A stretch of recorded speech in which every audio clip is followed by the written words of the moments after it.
Hello guys, if you're using your computer for gaming, so you need the best resolution on your monitor, and there are two settings. They might limiting your dynamic range in your monitor. So in this video I'm gonna show you how to do it.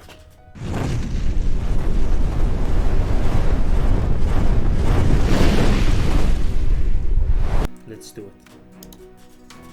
Go to video control panel,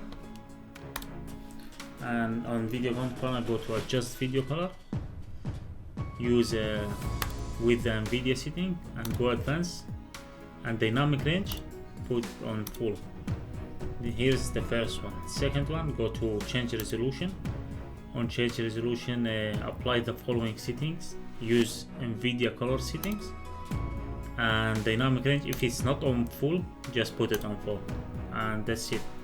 Hopefully these settings help you to get the best resolution in your monitor. If you like the video and enjoy it, learn something new, please hit like button and subscribe the channel. See you in next video.